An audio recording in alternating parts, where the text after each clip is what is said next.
ایک زمانہ آیا کہ قریش کے ظلم و ستم اور جور و جبر اتنے زیادہ بڑھ گئے کہ کمزوروں پر جو ظلم ڈھاتے تھے، زیادتی کرتے تھے، وہ دیکھے نہیں جاتے تھے۔ تو سیدنا صدیق اکبر شہر مکہ کو چھوڑ کر کے مکہ سے باہر جا رہے تھے۔ راستے میں ابن دغنہ ملا، یہ قریش کا سردار تھا، اور اس نے کہا کہ آپ کدھر جا رہے ہیں؟ تو آپ نے فرمایا کہ اس شہر میں اب رہنا نہیں ہے جہاں جور و جبر کا رواج ہو، جہاں ظلم و تعدی پھیلتا ہی چلا جائے،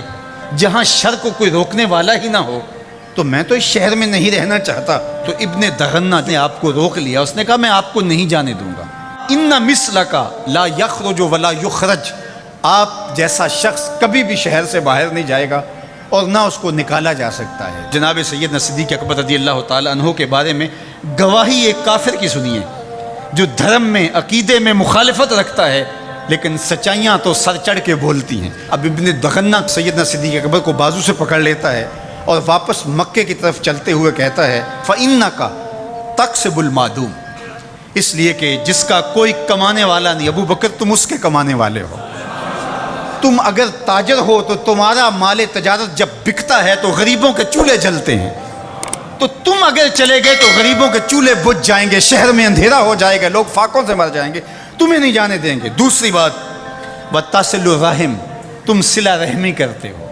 تمہارے رویوں کا جمال اور تمہارا طرز معاشرت اتنا خوبصورت ہے کہ لوگ رشتہ داروں کے ساتھ رویہ کیسے کرنا ہے تیری چوکھٹ پہ آ کے سیکھتے ہیں۔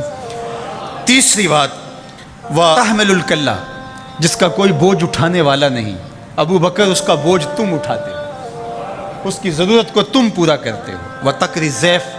اور آپ مہمان نواز ہیں، اور وَتُعِينُ عَلَى نَوَائِبِ الْحَقِّ، اور آپ ان لوگوں کی مدد کرتے ہیں جو راہ حق کے اندر مشکلات میں گھر جاتے ہیں۔ اب وہ 5 باتیں جو ام المومنین نے حضور علیہ السلام کے بارے میں کہیں، وہی 5 باتیں ابن دغنہ نے حضرت صدیق اکبر کے بارے میں کہیں۔ تو اب یہ سمجھنے میں کوئی دیر نہیں لگتی کہ حضور نے اپنے غلاموں پہ اپنی سیرت کا رنگ چڑھا دیا تھا، اور ایسا پختہ رنگ تھا، ایسا پکا رنگ تھا جس کو کافر بھی دیکھ رہا ہے۔ وہ رنگ دور سے ہی دکھائی دیتا تھا کہ ابو بکر پہ بھی محمدی رنگ ہے، عمر پہ بھی محمدی رنگ ہے۔ اب آئیے ایک حدیث اور رکھتا ہوں، اور وہ ابو داود میں ہے، ترمذی میں ہے، اور سیدہ عائشہ رضی اللہ تعالی عنہا فرماتی ہیں، کہتی ہیں ما رأیت احدا کان اشبہ سمتن و ہدین و دلن و کلامن برسول اللہ صلی اللہ علیہ وسلم من فاطمہ، کہا کہ میں نے سیرت میں، صورت میں، عادات میں، طرز زندگی میں، انداز معاشرت میں حضور کے مشابہ فاطمہ سے بڑھ کر کسی کو نہیں دیکھا ہے۔